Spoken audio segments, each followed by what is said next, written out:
Depreciation का treatment पिछली class में हुआ।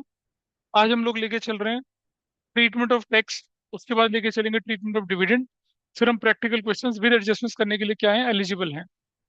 और बिना एडजस्टमेंट के क्वेश्चन कैसे होते हैं ये आपको अच्छे से मालूम है। प्रोविजन फॉर डेप्रिसिएशन मैंने अच्छे से करवाया था। ये क्वेश्चंस जो मैंने कहा था ये आपके लिए होमवर्क हैं, ये वाले डू इट योरसेल्फ वाले। And I have firm believe कि कुछ तो करके आए होंगे इसको। नहीं, ये कहे थे आपसे करने के लिए, all of you have the worksheet with you. ये किसी ने, चौधरी साहब नहीं? Very good. कोई बात नहीं, जब एग्जाम में आएगा तब अपने आप समझ में आएगी बातें। आइए इस तरफ चलते हैं। जब तक आप देखिए उन क्वेश्चन को, जब तक आप नहीं डिस्कस करेंगे मैं नहीं डिस्कस करूंगा उनको अपने साथ। आ जाइए यहाँ आ जाते हैं। ये देख लीजिए ट्रीटमेंट ऑफ टैक्स है। इससे शुरुआत करते हैं आज की डेट में। और एक आपको मैं बात बता दूं कि ट्रीटमेंट ऑफ टैक्स का जो ट्रीटमेंट है बेसिक वाला वो क्या है, ऊपर ऐड नीचे माइनस। ऊपर नीचे किसे बोलते हैं? ऊपर बोलते हैं net profit before tax and extra ordinary. नीचे किसे बोलते हैं? Cash generated from operations minus tax. और जो टैक्स की फिगर होती है रिफंड माइनस करने के बाद होती है। रिफंड हम ऊपर क्या करते हैं, ऊपर रिफंड को क्या करते हैं माइनस, नीचे क्या करते हैं प्लस करते हैं। ठीक है, नीचे जो टैक्स की पेमेंट है उसमें से रिफंड एडजस्ट होता है। ये हमने जब हमने विदाउट एडजस्टमेंट के क्वेश्चन करे थे तब सीखा था इस बारे में, है ना? इसका रिकॉर्डिंग देखा था? ठीक है जी। और जैसे कि मैंने मैसेज डाला था कि इसके तुरंत बाद से जो इशू ऑफ डिवेंचर्स वाला पार्ट है, आज का जो मेरा टारगेट रहेगा वो मैं करवाऊंगा आपको। Issue of debentures collateral security वाला part, consideration other than cash वाला पार्ट। बस समय मिलेगा तो बाकी बचा हुआ भी निपटा देंगे। तो ये हमारे पास ट्रीटमेंट ऑफ टैक्स है। अब हम लेके चलते हैं बिल्कुल छोटा सा टैक्स, मतलब नन्हा सा टैक्स। सिर्फ एक इन्फॉर्मेशन गिवन है, income tax paid during the year is 1,000। बस इतना लिखा है। तो अगर सिर्फ इतना लिखा है income tax paid during the year 1,000, तो हमें क्या करना है इसका? तो हमारे पास क्या सिचुएशन बनती है, ये हम इसे ऐड कहाँ करेंगे? 1,000 को net profit as per statement of profit and loss में ऐड करेंगे। क्या कैलकुलेट करने के लिए? क्या कैलकुलेट करने के लिए? Net profit before tax and extra ordinary करने के लिए ऊपर ऊपर वाली जगह पे। और माइनस कहाँ करेंगे उसको, डिडक्ट कहाँ से करेंगे, लेस कहाँ से करेंगे? इनकम टैक्स पेड जो होता है ड्यूरिंग द ईयर, क्या किससे माइनस करना है? Cash generated from operating activity से। मतलब इतना ही ट्रीटमेंट है। अच्छा एक बार क्या हुआ, अच्छा ये तो चलो हमने यहाँ पे खत्म कर लिया इस पार्ट को। इधर देखिए दूसरा पार्ट। अब आपके पास क्या सिचुएशन गिवन है कि income tax paid during the year 1,000, capital gain tax paid during the year 2,000, dividend tax paid during the year 3,000। तीन तरह के टैक्स दे रखे हैं। चाहे कैसा भी टैक्स हो, पहले उसे ऐड होना ही है कहाँ पर? Net profit before tax and extra ordinary में सारे ऐड होंगे। यानी कि ये भी, ये आपका जो इनकम टैक्स है ये वाला भी। ये इनकम टैक्स सिंपल है तो कौन सा है? ऑपरेटिंग। देखो बेटा ये जो है कौन से वाला है? This is of operating. ये ऑपरेटिंग का है। ये वाला कहाँ का टैक्स है? ये इन्वेस्टिंग का टैक्स है। ये हमने जब हमने थियोरेटिकल डिस्कशन किया था, ये कहाँ का टेस्ट है? ये फाइनेंसिंग का टैक्स है। तो ये एक बार तो ये ऑपरेटिंग में ऐड होने हैं, लेकिन दूसरी बार जब इनका सिलेक्शन या इनका एडजस्टमेंट होना है, वो कहाँ होना है? ऑपरेटिंग एक्टिविटी में। इनकम टैक्स कौन सा वाला? कैपिटल गेन वाला। इनकम टैक्स 1,000, एक ये भी। कैपिटल गेन टैक्स 2,000 वो भी। और डिविडेंड टैक्स 3,000। ये तीनों के तीनों 3 to 5 और एक 6 कहाँ ऐड होगा? Net profit before tax and extra ordinary में ऐड होने ही होने, हो गए ऐड। ठीक। और डिडक्ट कहाँ होना है? ऑपरेटिंग में। कौन सा वाला? ऑपरेटिंग वाला टैक्स ऑपरेटिंग में डिडक्ट होगा। इन्वेस्टिंग वाला टैक्स कैपिटल गेन इन्वेस्टिंग में डिडक्ट होगा। फाइनेंसिंग वाला टैक्स डिविडेंड टैक्स कहाँ होगा? फाइनेंसिंग से डिडक्ट होगा। बच्चा गलती क्या करता है, तीनों को ऑपरेटिंग में तो जोड़ता है और तीनों को ही ऑपरेटिंग से ही माइनस कर देता है। क्योंकि ऐसा नहीं होगा। सिर्फ ऑपरेटिंग वाला ऑपरेटिंग से माइनस होगा, और इन्वेस्टिंग वाला इन्वेस्टिंग से माइनस, फाइनेंसिंग वाला फाइनेंसिंग से माइनस। एक बार प्लस किया एक बार माइनस किया, इसके इफेक्ट को नलीफाई करते हैं। क्योंकि ये ऑपरेटिंग एक्सपेंस होता है और कैश में ही होता है, इसलिए ऐसा करना पड़ता है। हमारे कहाँ है?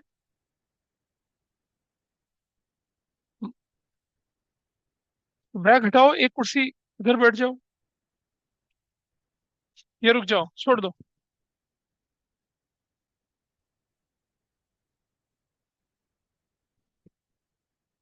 आगे जगह खाली है, आगे बैठिए आके।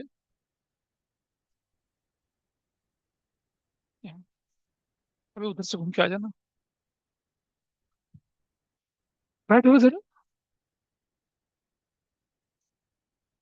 टैक्स का ट्रीटमेंट हमने किया। तुम लोग जो लेट आए हो, मैं एक बार फाइनली जल्दी से रिवाइज करा रहा हूँ। तो सिर्फ टैक्स गिवन है तो ऊपर, जब इधर बैठ जाओ आगे। जब टैक्स गिवन है आपके पास, ऊपर ऐड किया, नीचे माइनस किया। ऊपर किसको बोलते हैं? Net profit before tax and extra ordinary में प्लस किया। कहाँ से माइनस कर रहे हैं? टैक्स डिडक्टेड जो होता है नीचे, कैश जनरेटेड फ्रॉम ऑपरेशंस, वहां से माइनस करना होता है।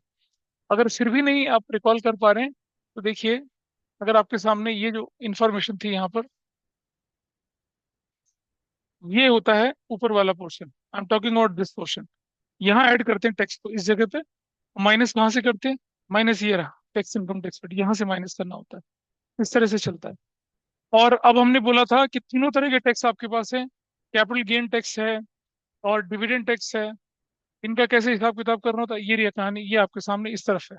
ये है डिविडेंड टैक्स वाली, ये सिचुएशन। जो इनकम टैक्स पेड था वो ऑपरेटिंग था, ऊपर प्लस और नीचे माइनस। यहाँ देख लो बेटा, इसे उलझा लेना बाद में। ये कैपिटल गेन टैक्स है, ऊपर ऑपरेटिंग में प्लस है, नीचे इन्वेस्टिंग से माइनस। और डिविडेंड टैक्स ऊपर ऑपरेटिंग में ऐड और कहाँ से माइनस, वैसा करके हमने खत्म कर दिया। अब आइए केस 3। एक बार बोर्ड के पेपर में क्वेश्चन आया था। क्या क्वेश्चन आया बोर्ड के पेपर में? कि advance tax paid during their is 1000। Advance tax, याद है? हम जब रेशियो एनालिसिस पढ़ते थे, हमने कहा था किसी भी तरह के advance expenses including advance tax, है ना, आपकी क्विक रेशियो में, क्विक एसेट्स में शामिल नहीं होते हैं। ठीक। तो एडवांस टैक्स का क्या ट्रीटमेंट होना चाहिए? एडवांस टैक्स हमारे लिए बेसिकली क्या होता है? करंट, मतलब एसेट्स होती है, लायबिलिटी होती है, क्या होती है? एडवांस टैक्स लायबिलिटी होती है। हाँ ना, तो बोलो। पता ही नहीं क्या होता है? एडवांस अगर हम पे कर रहे हैं तो हमारे लिए एसेट है या लायबिलिटी है? क्या है? एसेट है, लायबिलिटी नहीं है। अच्छा जी। और एडवांस टैक्स अगर हम पे कर रहे हैं तो वो भी हमारे लिए क्या, एसेट है? कौन सी एसेट है? नॉन करंट एसेट्स या करंट एसेट्स? नॉन करंट कैसे हो जाएगी? एक साल के अंदर सेटल होनी होती है वो। नॉन करंट तो तब होगा जब डेफर्ड टैक्स लायबिलिटी होगी, डेफर्ड टैक्स एसेट्स होगा। ऐसा तो कुछ बोला ही नहीं है। तो अब करंट एसेट्स के इंक्रीज डिक्रीज का क्या करते हैं? प्लस माइनस करते हैं ना। लेकिन वैसा नहीं करना है इसमें। जानते हैं क्यों? क्योंकि कंपनीज अपना टैक्स एडवांस ही भरती हैं। मालूम है आपको? कंपनी अपना टैक्स हमेशा एडवांस भरती है। आपके पास अखबार में बड़े बड़े क्या आते हैं? बड़े बड़े अखबारों में आते हैं, देखो जरा देखिए, अब मैं दिखाता हूँ आपको। पे एडवांस टैक्स एडवर्टीजमेंट, देखो जरा, पे एडवांस टैक्स की एडवर्टीजमेंट, सरकार की एडवर्टीजमेंट आएंगे यहाँ पर, देखिए रे। ये देखिए, ये क्या लिख रहा है? देखो, लिखे हुआ है, क्या लिखा हुआ है? Don't miss the chance to pay advance tax. देखो कितना बड़ा लिखा, ये लिखा है यहाँ पर। And be the fuel behind the truth movement. यहाँ पर pay your third instalment of advance tax December 15। ये क्वार्टरली भरना होता है आपको। ये होता है एडवांस टैक्स। ये देखो, ये एडवांस टैक्स, ये रहा। 15 जून से पहले 15%, 15 सितंबर से पहले 45%, 15 दिसंबर से पहले 75%, और 15 मार्च से पहले 100% टैक्स किसी कॉर्पोरेट हाउस को एडवांस भरना पड़ता है। ये एडवांस टैक्स का कंपल्सन पार्टनरशिप या फिर सोल प्रोप्राइटरशिप पे नहीं होता है, या हम जैसे इंडिविजुअल नौकरी पेशा लोगों पे नहीं होता है, कॉर्पोरेट हाउसेस पर सरकार सारा टैक्स एडवांस ले लेती है। फिर मैंने बताया, जब एडवांस टैक्स चलता है, फिर आप रियल टैक्स की कैलकुलेशन करते हो। फिर आप देखते हो एडवांस ज्यादा था, रियल कम था, तो डेफर्ड टैक्स एसेट्स बन जाता है। वैसा वर्षा तो क्या बन जाता है? Deferred tax liability. तो सरकार तो अपना टैक्स एडवांस ही भरती है। मतलब कॉर्पोरेट हाउसेज अपना टैक्स क्या करते हैं? They they settle the tax advance only. तो इसका मतलब क्या हुआ? एडवांस टैक्स का ट्रीटमेंट कुछ भी अलग नहीं है। It is very much same जैसे नॉर्मल टैक्स होता था। तो एडवांस टैक्स कंपनी के लिए नॉर्मल टैक्स है, इसे करंट एसेट की तरह ट्रीट नहीं करना है। क्या करेंगे? ऊपर ऐड और नीचे माइनस, खत्म। ऊपर ऐड करना, नीचे क्या करना है? माइनस कर देते हैं, इतना करना होता है। तो एडवांस टैक्स में गलती नहीं होगी कभी भी। बच्चे उसे एडवांस टैक्स की तरह, मतलब करंट एसेट की तरह ट्रीट कर लेते हैं, वो नहीं होना है। अब आते हैं केस नंबर 4 पे।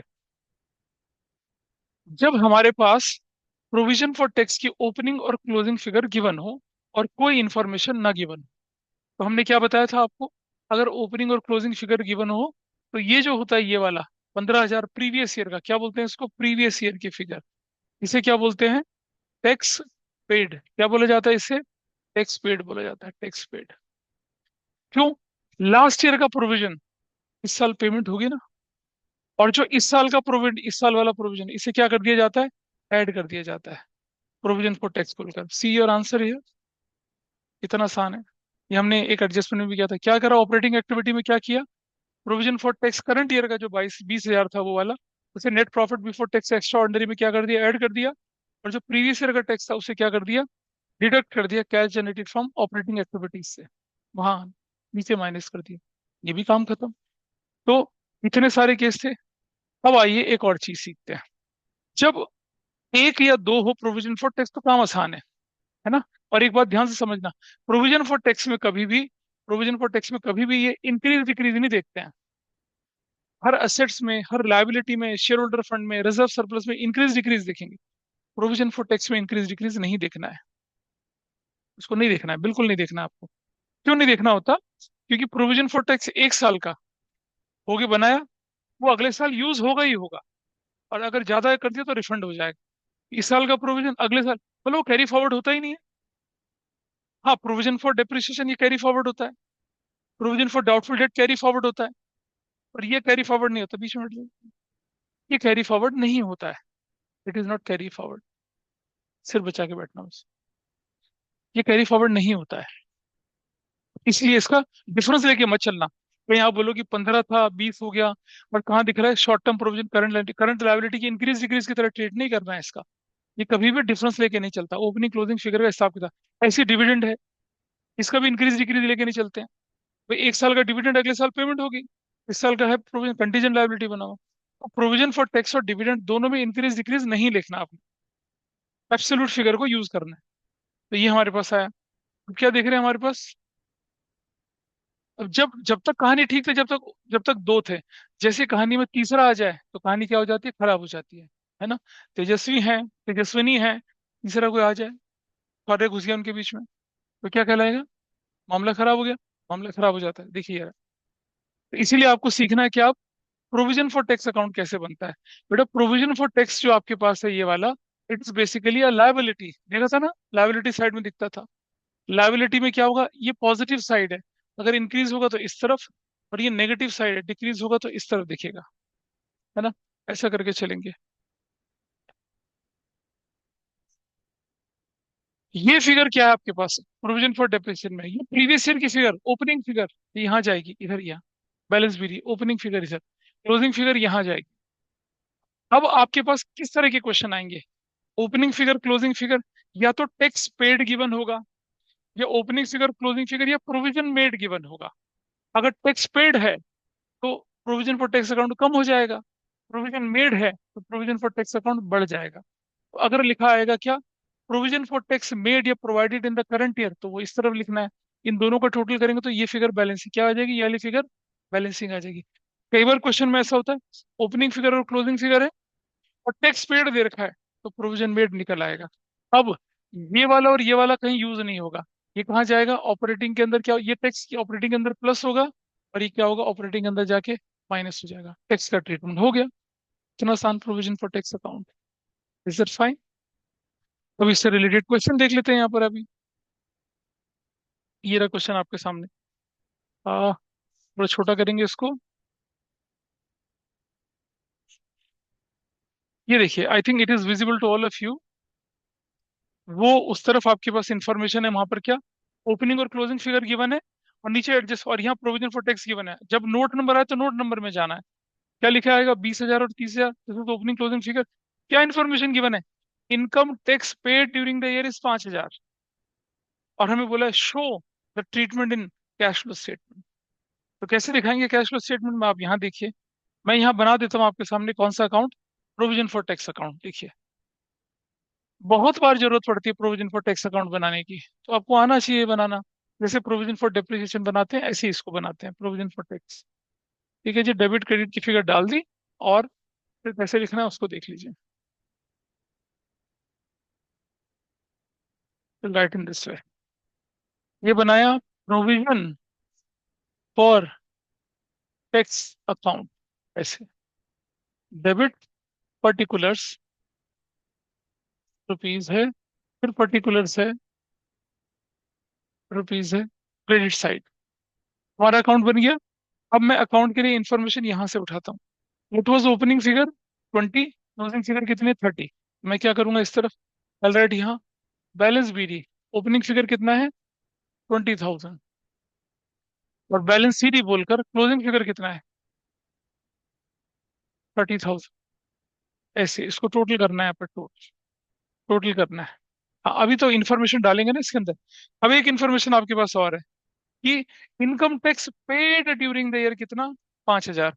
अगर इनकम टैक्स पेड लिखा हुआ है तो मैं इधर जाऊंगा बैंक, और क्या लिखूंगा? टैक्स पेड कितना? 5,000। अब टैक्स पेड 5,000, तो ये टोटल कितना आ गया? 35,000। What is this total? 35,000। ठीक है जी। अब ये जो फिगर हमारे पास आई यहाँ पर, ये 15,000। ये 15,000 हमारे लिए क्या है? ये हमारे लिए क्या है? Statement of profit and loss बोल के, provision for tax made during the year, during the year है। और ये हमारे लिए क्या है? बैलेंसिंग फिगर है, balancing figure. This is how will go. अब ये ओपनिंग और क्लोजिंग क्या हो गया हमारे लिए? सॉरी, ये ओपनिंग और क्लोजिंग ये वाला हमारे लिए बेकार। क्या यूज करना है हमने? ये 15,000, ये कहाँ जाएगा? ऑपरेटिंग में प्लस। और ये 5,000 कहाँ जाएगा? ऑपरेटिंग में माइनस। बिंदु, बिंदास, खत्म। Opening closing. और तीसरी इंफॉर्मेशन को कैसे इस्तेमाल करना है? तो तीसरी इंफॉर्मेशन का पहला पार्ट क्या था? टैक्स पेड, है ना? हाँ जी महाराज। हाँ जी। हाँ जी।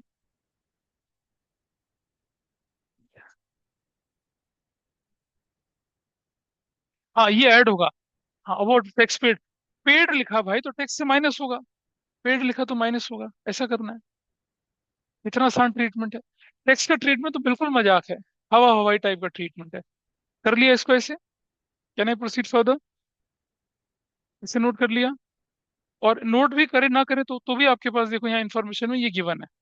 ये देखिए, पूरा एक्सप्लेनेशन के साथ गिवन है। ये देखिए, आप देख लीजिए इधर, पूरा बड़ा बड़ा आपके बोर्ड में दिख रहा है। यहाँ देखिए कैसे। हमने बैलेंस बीडी लिखा है यहाँ पर, ये वाला। हमने बैलेंस सीडी लिखा है, ये वाला। हमने टैक्स पेड लिखा है, यहाँ वाला। हमारा क्या निकला है? Provision for tax made.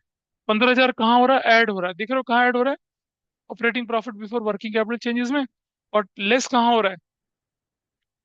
Cash generated from operations, वहां से माइनस हो रहा है। ये पार्ट ठीक है भाई, समझ में आया कहाँ जाना है? नोट्स में अच्छा खासा लिखा हुआ है ये। अब आप देखिए कि आपके पास ये इन्फॉर्मेशन है। अब जरा बनाओ अपने आप, इस इन्फॉर्मेशन के हिसाब से बनाइए अपने आप। बनाओ प्रोविजन फॉर टैक्स अकाउंट और निकालो कहाँ क्या फिगर जानी है। करो इसको अपने आप सॉल्व। इस इन्फॉर्मेशन को अपने आप सॉल्व करिए। बैलेंस शीट का एक्सट्रैक्ट गिवन है आपको। आप देख रहे हैं, ओपनिंग प्रोविजन क्लोजिंग प्रोविजन है। दो के साथ तीसरी इंफॉर्मेशन दे रखी है, क्या? प्रोविजन फॉर टैक्स मेड या provision for tax provided during the year. अब आपको प्रोविजन फॉर टैक्स अकाउंट बनाना है, और फिर प्लस क्या होना है माइनस क्या होना है वो निकालना है। करिए। देखिए, गलत सही का तो कोई हिसाब ही नहीं उसके अंदर। अब आप देखिए, अब की बार इंफॉर्मेशन क्या हमारे पास है? ओपनिंग और क्लोजिंग फिगर गिवन है। ओपनिंग कितने की है? 20,000 की, ठीक है। क्लोजिंग कितने की? 30,000 की, बिल्कुल ठीक ठाक गिवन। ये क्या खुल गया ये? और उसके बाद इंफॉर्मेशन में क्या गिवन है आपके पास? Tax provision made, provision for tax made 20,000। ये प्रोविजन फॉर टैक्स मेड, ये बैलेंसिंग फिगर नहीं है। Provision for tax made 20,000 given है आपके पास। It is given 20,000। Provision for tax क्या है? 20,000 का गिवन है। जरा कैलकुलेट करो कितना आएगा total. This total is 40,000। This total is what? 40,000 is this total. और ये यहां से माइनस करा तो क्या फिगर निकल कर आई आपके पास? 10,000 निकल कर आई। आसान। किसका गलत निकला था बताइए? इसमें गलत वाली बात क्या थी? हेलो? ऑनलाइन में हाँ जो बच्चा है उससे क्या गलत निकला? इस दिस टाइम बैलेंसिंग फिगर ये है। अब की बार ये बैलेंसिंग फिगर निकली। इतना ही तो वेरिएशन है भाई। या तो ये गिवन होगा, ये गिवन होगा, ये गिवन है तो वो निकलेगा, वो गिवन है तो वो निकलेगा, काम खत्म। इससे ज्यादा थोड़ी चलना है। ऐसे चलेगा क्वेश्चन। वही ओपनिंग क्लोजिंग यूजफुल नहीं है। ये कहाँ जाएगा ये वाला पार्ट? इट विल गो कहाँ? ऑपरेटिंग में प्लस। ये कहाँ जाएगा? ऑपरेटिंग में माइनस। ऐसा करके जाएगा। लेकिन ये जो टैक्स होता है ये ऑपरेटिंग वाला टैक्स होता है। प्रोविजन फॉर डिविडेंड टैक्स और provision for capital gain tax आप बना के नहीं चलते हो। ये वाला प्रोविजन जो बनता है इन जनरल, इसका बनता है ऑपरेटिंग वाले टैक्स का बनता है। उसी से ट्रीट होता है। हम प्रोविजन फॉर कैपिटल गेन या provision for dividend tax generally नहीं बनाते हैं। अगर कभी आ भी जाए तो उसे प्रोविजन फॉर टैक्स से नहीं एडजस्ट करना, उसे नॉर्मल टैक्स से की तरह से एडजस्ट करना। तो see what answer we have here, ये देखिए आप, ये रहा आपका आंसर। वो ओपनिंग फिगर कहाँ डाली आपने, देखिए ये अभी निकाली थी, you have the opening figure, ये द क्लोजिंग फिगर है। अब की बार आपके पास क्या दे रखा था, provision for tax during the year कितना, 20,000 था, नहीं हमारे पास इस बार क्या था, हाँ ये था, ये वाला फिगर था। We calculated this figure. Opening closing कोई फायदा नहीं है, ऑपरेटिंग में प्लस, ऑपरेटिंग में माइनस, दैट्स योर आंसर लिखा हुआ है देखो। ऑपरेटिंग में 20,000 कहाँ डाला और 10,000 कहाँ से माइनस करा। ठीक है, यहाँ तक कि केस में कोई परेशानी नहीं है। अब आएगा थोड़ा सा चैलेंज, ये है चैलेंज। आप सॉल्व करिए इसे, इसको सॉल्व करेंगे आप बिना आंसर देखे, आंसर नहीं देखना है, ऐसे सॉल्व करिए। अब एक एक फैक्ट को पकड़ना है जरा ध्यान से, कैसे पकड़ना है। सबसे पहले जो एक परेशानी होती है उसको समझिए, कि ये जो 90,000 की बना, ये वाला 90,000, ये कुछ नहीं है, ये वाला 90,000 ही है। करंट ईयर का प्रोविजन करंट ईयर के प्रॉफिट से माइनस होगा। तो it is merely duplication of data, कुछ करना ही नहीं इसका। और करना क्या होता है वो हम देखेंगे, इसका जो भी करना होगा वो इस लाइन के हिसाब से करना होगा। वो जो 80,000 है, 80,000, वो क्या कहलाएगा, इस साल की पेमेंट कहलाई जाएगी। और ये क्या कहलाएगा, नेट प्रॉफिट में जाके उसे ऐड करेंगे। कैसे करेंगे जरा यहाँ देखिए अब, और किस तरह से इसे हैंडल करते हैं, ये सिचुएशन देखिए। सबसे पहले हमने क्या लिखा है, नेट 90,000 को क्या लिखा हम लोगों ने यहाँ पर, इसको हमने यहाँ पर क्या कर दिया, ऐड कर दिया 90,000। Everybody is okay with this. उसके बाद हमने क्या किया, ये 90,000 के बाद हमने क्या किया यहाँ पर, रिफंड ऑफ टैक्स है। अब रिफंड ऑफ टैक्स कौन सा उठाएंगे हम, क्या हम इस वाले रिफंड ऑफ टैक्स को उठाएंगे या इस वाले रिफंड ऑफ टैक्स को उठाएंगे। तो लोगों को लगता है कि इस वाले को, अबे ये तो पिछले साल का रिफंड था ना। इस साल का रिफंड कौन सा है, इस साल का रिफंड तो 7,000 है। तो जो 7,000 का रिफंड है, उसके ऊपर हम क्या करते हैं, लेस कर देते हैं। इट इज डन, ये ट्रीटमेंट हो गया। 90,000 को ऊपर प्लस किया, और 7,000 के रिफंड को माइनस कर, रिफंड हमारा क्या होता है, बिफोर टैक्स में हम क्या करते हैं, उसे माइनस करते हैं। माइनस कर दिया। अब क्या होगा, नीचे टैक्स माइनस होगा, और रिफंड को हम प्लस करेंगे। कैसे करेंगे जरा उसको देखिए, थोड़ा नीचे चलें जरा यहाँ पर, इस तरफ, इसके सॉल्यूशन में देखिए ऐसे। इनफेक्ट मैं करके दिखाता हूँ आपको, यहाँ दिक्कत होगी करने में। ऐसे हमने यहाँ लिखा, net profit before tax and extra ordinary items वाली जगह पे चले गए, यहाँ लिखा हमने ऐसे। और यहाँ क्या कर दिया, प्लस प्रोविजन फॉर टैक्स कर दिया, provision for tax what was the value, 90,000 की वैल्यू ऐसे आई। माइनस क्या कर दिया हम लोगों ने यहाँ से, रिफंड ऑफ टैक्स कर दिया। रिफंड ऑफ टैक्स में कौन सा लिया, 7,000 लिया। कौन सा रिफंड लिया, करंट ईयर का रिफंड लिया, क्योंकि प्रीवियस ईयर का रिफंड तो प्रीवियस ईयर में एडजस्ट हुआ होगा ना। तो हमने क्या किया, हमारे लिए रेलेवेंट फिगर कौन सी थी, हमारे लिए जो रेलेवेंट फिगर थी वो कौन सी थी, ये वाली थी। This was the relevant figure, ये हमारे लिए रेलेवेंट फिगर 90,000 थी। 7,000 की फिगर को हमने क्या कर दिया, ऊपर माइनस कर दिया। अब नीचे नीचे क्या करना है जरा वो देखिए, नीचे वाली सिचुएशन में, यहाँ नीचे हम लिखते हैं, कैश जनरेटेड फ्रॉम ऑपरेशंस पे पहुंच गए हम लोग, हम यहाँ खड़े हैं मान लो, ऑपरेशंस में ये वैल्यू थी हमारे पास। यहाँ लिखेंगे minus tax paid, minus tax paid. अब हमारे क्वेश्चन में टैक्स पेड कितना, 80,000, पिछले साल का प्रोविजन इस करंट ईयर का टैक्स पेड। हम लिखेंगे यहाँ पर टैक्स पेड, हम लिखते हैं यहाँ पर क्या, 80,000 ऐसे। अब मुझे बताइए, ऊपर रिफंड जो था, ऊपर रिफंड है ना, तो ऊपर रिफंड जो था हमने, अच्छा मान लो टैक्स पेड को मैंने कुछ नहीं करा, मैंने टैक्स पेड को यहाँ लिख दिया 80,000, क्या कर दिया, ब्रैकेट में कर दिया। ऊपर रिफंड ऑफ टैक्स हमने माइनस किया था, तो नीचे क्या करूंगा, प्लस रिफंड ऑफ टैक्स। हम यहाँ क्या कर देंगे, प्लस कर देंगे कितना, 7,000। अच्छा इन दोनों का रिजल्ट क्या आया बताइए, कुल मिलाकर क्या रिजल्ट आया दोनों का, 73,000 आया रिजल्ट। बजाय दो दो बार टैक्स लिखने के, मैं एक काम ना करूं ऐसा, क्या काम करें हम ऐसा, देखिए जरा, हम ऐसा कर लेते हैं। हम क्या करेंगे, ये हट जाएगा यहाँ से, और यहाँ से भी ये हटेगा, और क्या बनेगा आपके पास, 80,000 था आपके पास, माइनस कितना कर दिया, 7,000 का रिफंड। फाइनल पेमेंट कितने की गई आपकी, 73,000 की। इसे बोला जाता है क्या, नेट ऑफ रिफंड। क्या बोला जाता है इसे, नेट ऑफ रिफंड, ऐसे बोलते हैं। नेट ऑफ रिफंड इसको कहते हैं। इस साल रिफंड हुआ ना, और इस साल की पेमेंट 80 है, 80 पेमेंट है और 7 रिफंड है, तो फाइनल फिगर 73 हो गई। फिर आप बोलेंगे नहीं आपने तो कहा था ऊपर माइनस नीचे प्लस, तो जरा देखो, माइनस माइनस हो गया और माइनस माइनस क्या हो गया, प्लस हो गया, प्लस ही तो हुआ ही है। 80 माइनस था और 7 प्लस था। तो इस तरह से ये बड़ा वाला क्वेश्चन जो होता है इसको हैंडल करा जाता है, इस वाले। यहाँ अकाउंट बनाने की जरूरत नहीं थी, देयर इज नो नीड। ठीक है जी। ये कौन सी परेशानी थी आपकी, केस नंबर 7 था किसका, इसका। और देखें जरा आप, अब टैक्स का कोई और केस बचता है देखें अपने पास, इस तरफ चलें। टैक्स का केस खत्म हो गया, अब हम किस पे चल रहे हैं, डिविडेंड पे चल रहे हैं। टैक्स का केस इज डन।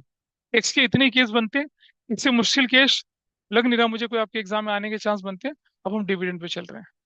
हमने हमने जो आएगा तो फिर वो एग्जाम में आएगा, मतलब वो तो बताने का सेंस बनता नहीं है।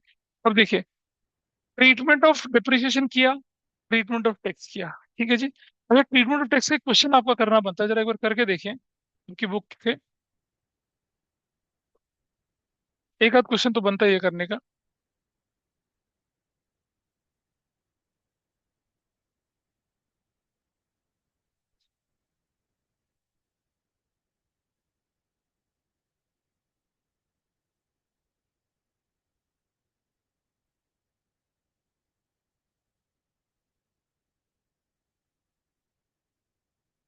ये करके दिखाओ, नाइन्थ। नाइन्थ क्या निकालने के लिए बोला है, calculate net profit before tax and extra ordinary निकालने के लिए बोला है ना। वो जो ऊपर वर्किंग नोट में बनाते हैं वो हिस्सा, net profit as per statement of profit and loss. मैं रिकॉल करवा दूं, इसको रटने की जरूरत नहीं थी। Net profit before tax and extraordinary item, plus क्या करते थे, प्रपोज डिविडेंड, फिर क्या करते थे, इंटरिम डिविडेंड, फिर क्या करते थे, ट्रांसफर टू रिजर्व, फिर क्या करते थे, प्रोविजन फॉर टैक्स, फिर माइनस क्या करते थे, refund of tax, plus minus extra ordinary, खत्म, हो गया। ऐसे करना था, करिए इसको, जरा इसको निकालिए, सारी इंफॉर्मेशन आपके पास है, इसे सॉल्व करिए। कितना आसान है करना, जरा देखिए, आप अपने साथ मैच करिएगा। मैं लेके चल रहा हूँ इसे। सबसे पहले हम हम लिख रहे हैं कैलकुलेशन ऑफ, क्वेश्चन नंबर कितना था आपकी बुक का, ये 9, क्वेश्चन 9 है। और हम लिख रहे हैं net profit as per statement of profit and loss. Net profit as per statement of profit loss कितने का है हमारे पास, दिस इज व्हाट। देखो बेटा ध्यान से समझना, इसमें एक और चीज है, current year minus previous year करते हैं, current year minus previous year करते हैं, तो कैसे बनेगा। करंट ईयर की फिगर कितनी थी आपके पास, और वो 6 लाख क्या थी आपके पास, पॉजिटिव थी या नेगेटिव थी, 6,45,000 पॉजिटिव थी, 6,45,000 पॉजिटिव, माइनस, माइनस क्या करेंगे, -90,000, -90,000। आपका जो आंसर बनेगा कितना बनेगा वो बताइए, 7 लाख, 7,35,000 पॉजिटिव बनेगा, पॉजिटिव। बोले ऐसा क्यों किया, इससे पहले क्वेश्चन में तो मैं क्या करता था, माइनस करता था, यहाँ प्लस कैसे कर दिया। अरे बड़ा सिंपल रीजन, पिछले साल आपका लॉस था, पहले लॉस जीरो बना होगा यानी 90, फिर 90 में कितना और जुड़ा होगा, 645, यानी इस साल आपने कितना कमाया, 735 कमाया। तभी तो आपकी पॉजिटिव 645 फिगर आई थी। और नहीं भी समझना तो closing minus opening, closing minus minus plus ही होगा, ऐसा करके इस तरह से चलना है। तो अब पहला वाला पार्ट आपका क्लियर हो गया, ये वाला। फिर बारी I propose dividend. Propose dividend में हमें कौन सा लेके चलना होता है, ये करंट ईयर का प्रपोज डिविडेंड यूजलेस है, क्योंकि ये कंटीजेंट लायबिलिटी होती है। कौन सा प्रोविजन उठाएंगे, प्रीवियस ईयर का 90,000, तो हम ऐड करेंगे क्या, यहाँ इस जगह पे ऐड करेंगे क्या, प्लस प्रपोज्ड, प्रपोज डिविडेंड किसका, प्रीवियस ईयर का। प्रीवियस ईयर का कितना लिखेंगे, विल राइट 90,000, 90,000 लिख दिया, ये पार्ट खत्म हुआ। जर्नलिज्म में, सॉरी जर्नलिज्म में कितना ट्रांसफर हुआ देखिए, जर्नलिज्म में कितना जा रहा है देखिए, 90,000 प्लस जर्नलिज्म, जर्नलिज्म कितना हो गया, 90,000 का हमने ऐड कर दिया, दिस वैल्यू इज डन। फिर हो गया, वर्कमैन कंपनसेशन रिजर्व में कितना चला गया देखिए, आप जरा देखिए कितना चला गया, कितना, 15,000, प्लस वर्कमैन कंपनसेशन रिजर्व कितना हो गया, 15,000 हो गया है ऐसे करके। This is how it is done. अब भाई इंटरिम, इंटरिम डिविडेंड का क्या रूल है? What is the rule of interim dividend? What is the rule of interim dividend? Plus और क्या करना है? अरे प्लस ऊपर और नीचे माइनस भाई। तो यहाँ तो प्लस ही करेंगे ना। How much we have to add? We have to add 180। यहाँ प्लस। भूल गए इंटरिम डिविडेंड। अरे चट मंगनी और पट ब्याह वाला। हाँ तो हाँ, plus interim dividend. What is interim dividend? 1,80,000 plus कर दिया इसको, ठीक है। ये फिगर भी चली गई। Provision for tax made during the year, add करना है, कुछ नहीं करना, ऐड करना है। तो what will do? Plus provision for tax. How much value you have here with you? Provision for tax है कितने का ये? ये था आपके पास ये वैल्यू, और दिस वैल्यू 3 लाख रुपीज का। हाँ 3 लाख का। विल राइट 3 लाख यहाँ। फिर आपके पास इंफॉर्मेशन क्या आई? Refund of tax. याद है रिफंड ऑफ टैक्स ऊपर माइनस करते हैं, नीचे प्लस। तो रिफंड ऑफ टैक्स को क्या कर देंगे यहाँ जाके? Minus refund of tax. That was कितने का था ये? रिफंड ऑफ टैक्स आपके पास आया कितने का? 6,000 का। विल राइट 6,000 ब्रैकेट में, ऐसे। फिर अगली वैल्यू क्या आई? Loss by fire. अब जरा समझना, रुक जाओ भैया। Loss by fire is a loss. Loss has reduce your profit अब नॉर्मली। तो क्या करना है उसको? प्लस करना है, प्लस। तो मतलब मैं यहाँ थोड़ी जगह बना लेता हूँ, जगह तो बनी नहीं है लेकिन चल प्लस कर देते हैं। इसको रिफंड ऑफ टैक्स को थोड़ा नीचे कर ले, प्लस चार्ट में एक जगह रखेंगे तो कैलकुलेशन में आसानी होती है। माइनस रिफंड ऑफ टैक्स कितना था? 7,000। रुक जाओ रुक जाओ, 7,000 था शायद। 6,000 था। 6,000 यहाँ पर। और वो जो था प्लस लॉस बाय फायर कितने का? 4 लाख का, इसको प्लस। अच्छा अगर compensation against loss by fire होता तो तब उसे प्लस करते, नहीं तब उसे माइनस करते, क्योंकि रिसीव हो गया। अभी तो मेरे प्रॉफिट को रिड्यूस किया इसका। अभी लॉस बाय फायर को क्या करेंगे? नीचे एक्स्ट्रा ऑर्डिनरी में माइनस करेंगे। यहाँ ऐड करो तो नीचे माइनस करना है, ऐसा किया। और फिर उसके बाद लास्ट फिगर कौन सी हमारे पास है? Insurance claim receive. इसका क्या करना है हमें यहाँ पर? Minus insurance claim. What is insurance claim receive? बताइए व्हाट इज द वैल्यू? हाँ 2 लाख। इस तरह से आपने अपना आंसर निकालना है। क्या निकला? निकला होगा, ठीक है। What was the value?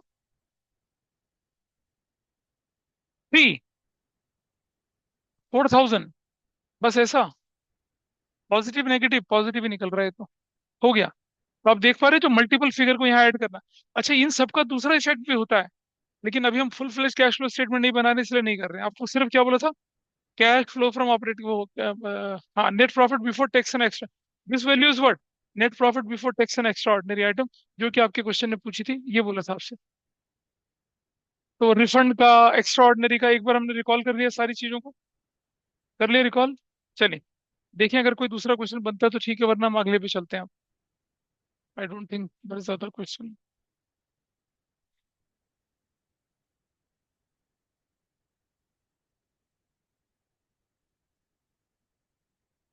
इसे निपटा दो फटाफट से, जल्दी से इस वाले को, बस डू इट फास्ट। फिर हम चलेंगे अब डिविडेंड वाले ट्रीटमेंट पर, इससे ज्यादा करना नहीं है। अब तो आपको तरीका समझ में आ गया ना क्या करना है, प्लस माइनस वाला कैसे करना है। दूसरा इफेक्ट बाद में, अभी दूसरा इफेक्ट नहीं। 8 को सॉल्व करिए फटाफट से। तो प्लस माइनस वाला पार्ट ही होना है। देखिए क्या था इसके अंदर, देखिए यहाँ पर सरप्लस, ये ओपनिंग और क्लोजिंग फिगर है, इसका डिफरेंस आप निकाल लेंगे। What you have to do, closing से ओपनिंग माइनस करके आप अपनी वैल्यू निकाल लेंगे। You will write that value. फिर आप क्या करेंगे? प्रपोज डिविडेंड को जोड़ देंगे। इंटरम डिविडेंड भाई साहब को भी क्या कर देना? प्लस कर देना है। ट्रांसफर टू रिजर्व को भी प्लस कर देना है।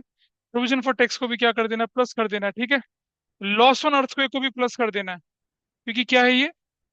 एक्स्ट्रा ऑर्डिनरी था ये, ठीक है जी। और रिफंड ऑफ टैक्स को क्या कर देना? माइनस कर देना। That's your answer. रुक जा भाई, प्रपोज डिविडेंड करंट ईयर लिखा है ना इसमें। करंट ईयर बेकार हो गया, यूजलेस। अगर प्रीवियस ईयर होता तो लेते, करंट ईयर को छेड़ना नहीं है। करंट ईयर का propose dividend is contingent liability, जिसका अकाउंटिंग में कोई रोल नहीं है, तो फिर एनालिसिस में क्या रोल होगा? ये यहाँ रेलिवेंट नहीं है, अगले साल रेलिवेंट। अबे अंशिका है। कौन सा इंश्योरेंस? अच्छा हाँ, ये भी तो मिला है, तो आपको इंश्योरेंस मिल गया। इंश्योरेंस प्रोसीड्स फ्रॉम, प्रोसीड मतलब पैसा मिला तो माइनस होगा, प्लस क्यों होगा, माइनस होगा, है ना। यहाँ माइनस, नीचे एक्स्ट्रा ऑर्डिनरी में प्लस, ये लॉस यहाँ प्लस, तो नीचे जाके क्या होगा, माइनस होगा। That is how it is done. चलिए अब डिविडेंड पे चलते हैं। आ जाइए डिविडेंड पे। पहले भी डिस्कस किया था डिविडेंड कितनी कैटेगरी का होता है भाई। डिविडेंड होता है दो कैटेगरी का, interim and propose dividend. CUT के लिए इंपॉर्टेंट पार्ट है ये क्या, सीयूटी के लिए इंपॉर्टेंट पार्ट ये है कि डिविडेंड, इंटरम डिविडेंड में कौन सा सेक्शन लगता है, ये वाला सेक्शन लगता है। ठीक है, ऐसा वाला section. Dividend refers to the part of profit which is distributed by company amongst the shareholder. Company dividend दो तरह का बैठती है, एक इंटरम डिविडेंड और एक प्रपोज डिविडेंड या फाइनल डिविडेंड। अच्छा, ये interim dividend according to the section board of director में declare interim dividend during any financial year. इस पर ना काफी सारे इंपॉर्टेंट कंसेप्ट्स आपको समझ में आएंगे, जो कि क्वेश्चन को प्रैक्टिकली करने में आपको हेल्प करेंगे। एनुअल जनरल मीटिंग देखो, और at any time during the period of the closure of financial year till holding of annual general meeting, बीच में कभी भी इंटरिम डिविडेंड कभी भी दे सकते हैं आप। प्रपोज से पहले प्रपोज होगा, एजीएम में पास होगा, फिर जाके उसकी पेमेंट होगी। यहाँ ऐसा नहीं है, you have to do. Interim dividend is the dividend declared and approved by the board of director and is generally paid before the holding of any AGM. Annual general meeting से पहले पहले आपको उसको डिक्लेयर करके पे भी करना होता है। Interim dividend is not paid on preference shares. समझिए, इंटरिम डिविडेंड जो है वो सिर्फ किसके लिए एक्सक्लूसिवली है, इक्विटी के लिए है। रीजन देखिए, एज डिविडेंड रेट पे, क्या ये क्यों, ऐसा क्यों है, एक बड़ा कंफ्यूजन है, टीचर्स का भी कंफ्यूजन रहता है कि भाई देखो, हम सबको मालूम है कि प्रेफरेंस शेयर होल्डर्स, उनकी प्रेफरेंस है किसके ऊपर, इक्विटी शेयर होल्डर के ऊपर। किससे रिलेटेड प्रेफरेंस है उसकी, डिविडेंड। मतलब अगर आप इक्विटी शेयर होल्डर को डिविडेंड दे रहे हैं, उससे पहले प्रेफरेंस वालों को देंगे। अब इक्विटी को तो क्या करते हैं, नॉर्मल डिविडेंड देते हैं, उससे पहले हम प्रेफरेंस का काम सेटल करते हैं। लेकिन अगर हम इक्विटी को इंटरिम डिविडेंड दे रहे हैं, तो क्या हम प्रेफरेंस वाले को भी इंटरिम डिविडेंड देंगे, बिल्कुल नहीं। इंटरिम डिविडेंड का कोई रेट डिसाइड नहीं होता, रैंडमली दिया जाता है, depending upon the residual profit with you. तो क्या लिखा है, क्यों नहीं दिया जाता है, as dividend rate payable on preference share is decided at the time of their issue. जैसे 12% प्रेफरेंस शेयर है, तो डिविडेंड कितना दिया जाएगा, 12% ही दिया जाएगा। मान लो इंटरिम डिक्लेयर हुआ 4% की रेट से, अगर आप इंटरिम 4% की रेट से डिक्लेयर हुआ, प्रेफरेंस वालों को 4% देंगे, तो फिर वो तो गलत हो जाएगा। उन्हें तो 12% से कम दे ही नहीं सकते कुछ आप। या तो प्रॉफिट होगा देंगे, नहीं होगा तो नहीं देंगे। लेकिन अगर क्या है, क्यूमुलेटिव प्रेफरेंस शेयर्स है, तो उसे एक्यूमुलेट करेंगे, लेकिन 12% से नीचे नहीं जाएंगे। अच्छा, और देखें आगे क्या कहता है, preference shareholders are paid dividend before the payment of dividend to equity share holder. ये भी हमें मालूम है। If a company has paid dividend whether interim या फाइनल, अगर इक्विटी को आपने इंटरिम या फाइनल कुछ भी दिया, प्रेफरेंस डिविडेंड उसी समय ड्यू हो जाएगा। ठीक है जी। लेकिन अगर, सुनो, जैसे मान लो हमने इक्विटी शेयर होल्डर को इंटरिम डिविडेंड दे दिया, प्रेफरेंस शेयर का 12% ड्यू हो जाएगा वहां पर। हम ये नहीं बोलेंगे कि 12% तो साल के आखिर में देंगे, क्योंकि हमने इंटरिम डिविडेंड इक्विटी में दिया है, प्रेफरेंस वालों को भी इंटरिम दें, बिल्कुल नहीं। जैसे ही आप इंटरिम या फाइनल, जो कि किसके लिए होता है, इक्विटी शेयर होल्डर के लिए ड्यू करते हैं, उससे पहले आपको प्रेफरेंस वाले का 12%, 10% जो भी रेट है वो देना पड़ेगा। तो इसीलिए आपको डिविडेंड डिक्लेयर करने से पहले केयरफुल रहना पड़ता है। जैसे मान लो प्रेफरेंस डिविडेंड की डेट से साल के आखिर में, और आपने ड्यूरिंग द ईयर डिसाइड कर लिया 31 अगस्त को कि अब हमें क्या करना है, इंटरिम डिविडेंड देना है। तो भाई 31 अगस्त इंटरिम डिविडेंड से पहले पहले क्या करना पड़ेगा, अब आपको प्रेफरेंस का भी हिसाब किताब करना पड़ेगा। इस कंडीशन की बात ये कर रहा है, even if company has not declare final dividend on equity shares. क्या लिख रहा है यहाँ पर ये, if a company has paid dividend whether interim और final to the equity share holder, then final dividend is paid on preference share.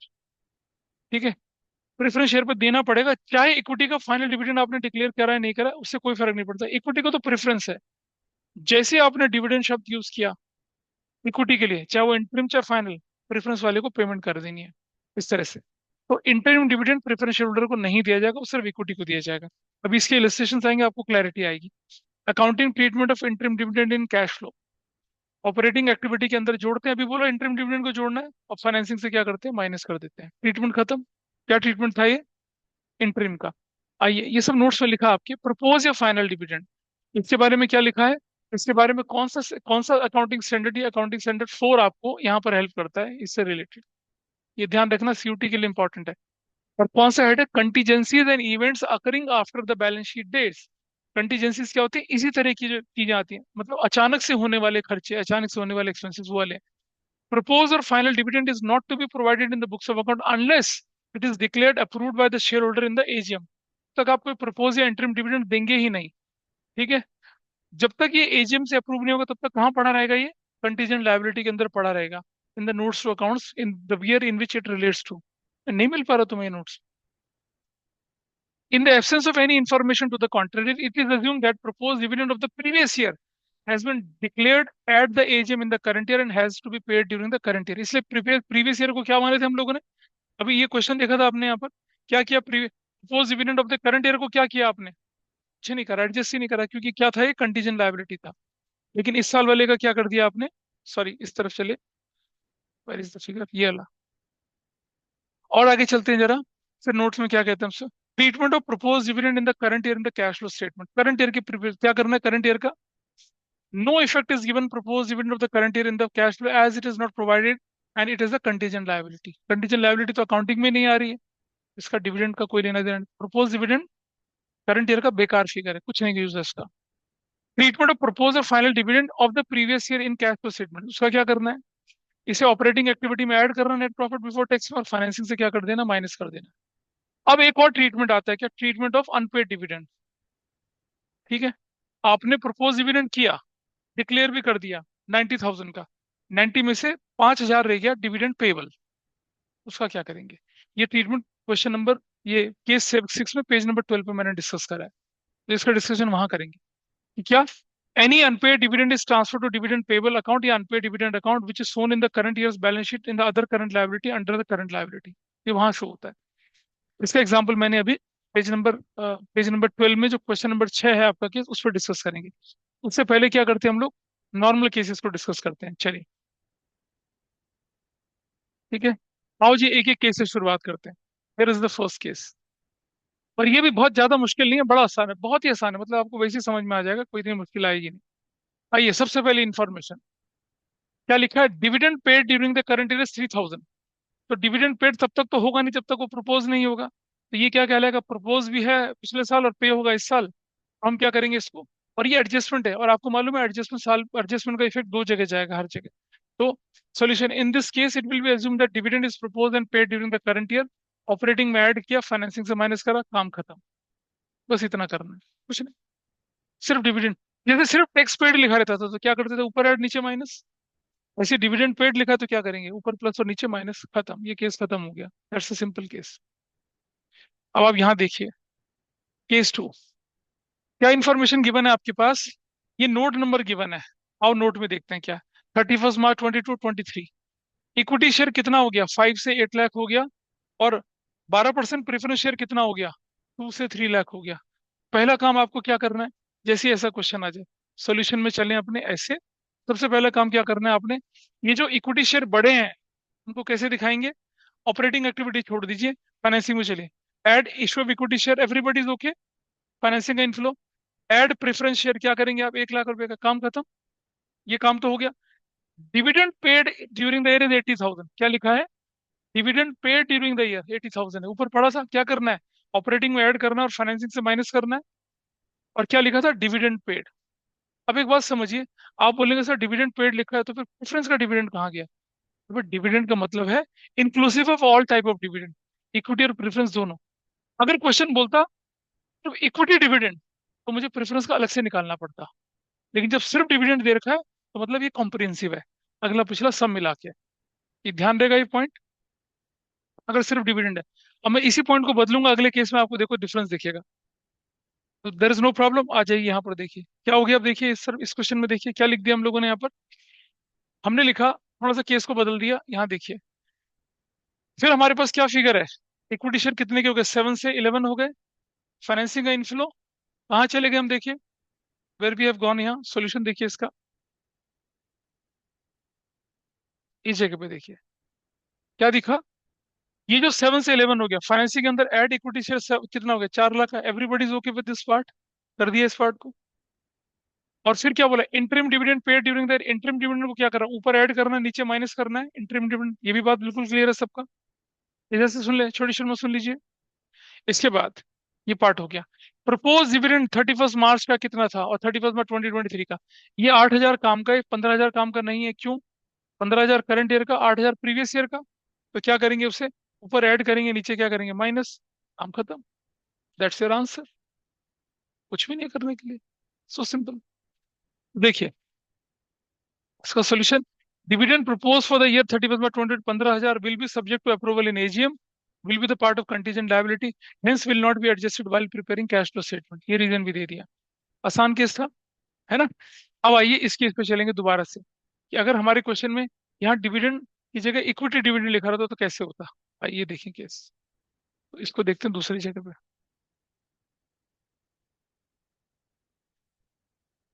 ये इस तरफ आइए।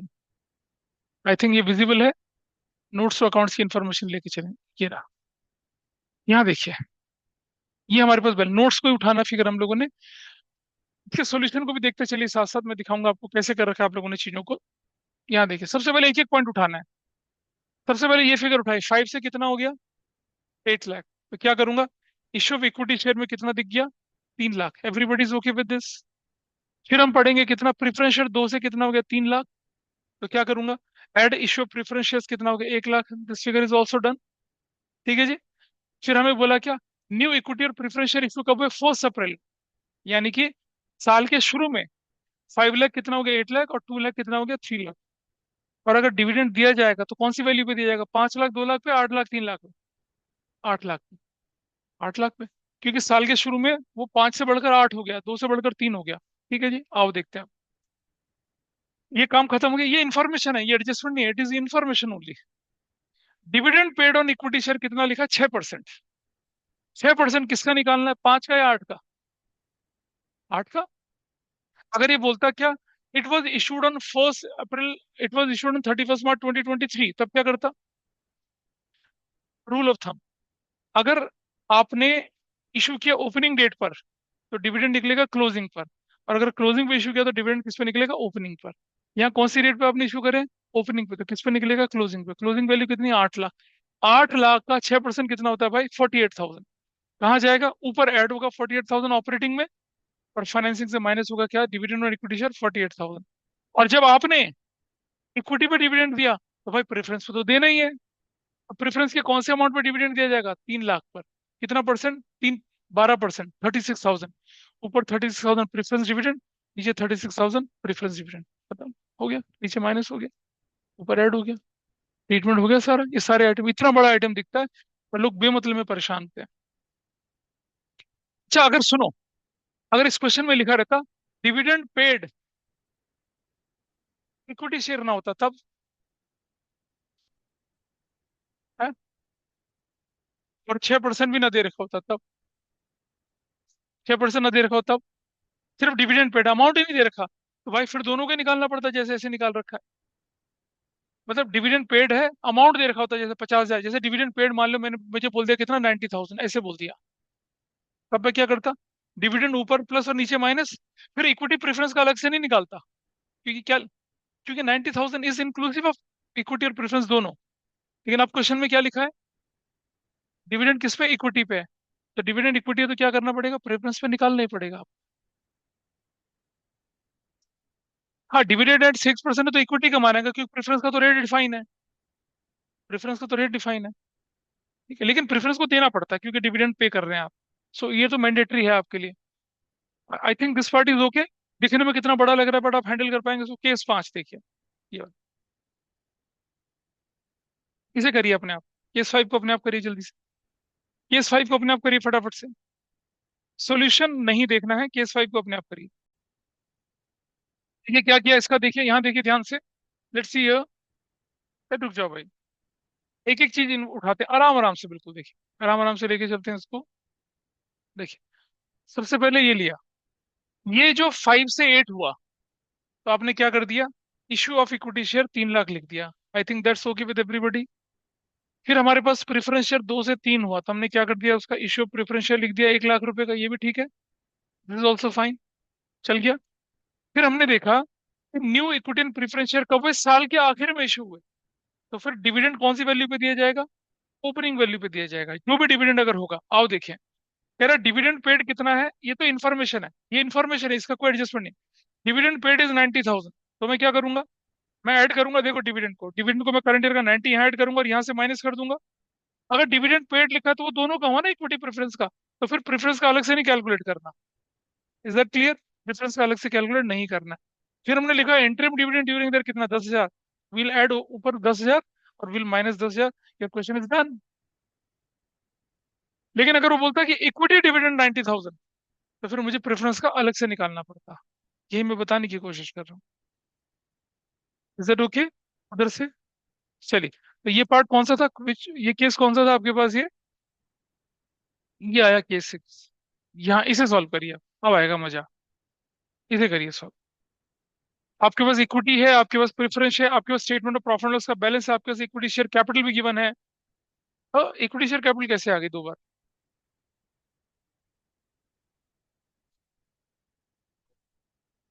ना ना ना, ये दो बार नहीं आएगा। अब मैं आई जस्ट सी की क्या गड़बड़ हुई है, आई जस्ट चेक। रुक जाइए। इन नोट्स में ना एक करेक्शन कर लेना आप यहाँ पर। This is the correction. ये ये करेक्शन है, ध्यान से रखना जरा, ये वाली करेक्शन है आपके पास।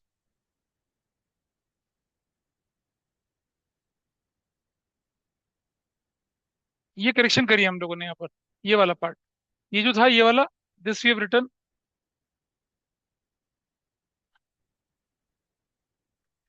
ये है, ये डिविडेंड पेबल है। ये फर्क है बस, डिविडेंड पेबल। अभी मैंने बोला था ना कि पेज नंबर, मैं बोला था ना पेज नंबर 12 में ये केस नंबर 6 देखेंगे, ये उसका केस है। एक बार मैं इसको दोबारा खोल देता हूँ, तो आई डू इट अगेन। रुक जा रुक जा रुक जा, मैं निकाल रहा हूँ। डिविडेंड पेबल है वो। डिविडेंड पेबल है, इंटरिम पेबल से कुछ नहीं फर्क पड़ता, डिविडेंड पेबल था वो। और अगर डिविडेंड पेबल होता है तो वो इंटरिम में तो पेबल वाली बात ही नहीं बनी ना कुछ भी। पेज नंबर कौन सा था हमारा ये? 16, नहीं 12। पेज नंबर 12 पे चलिए।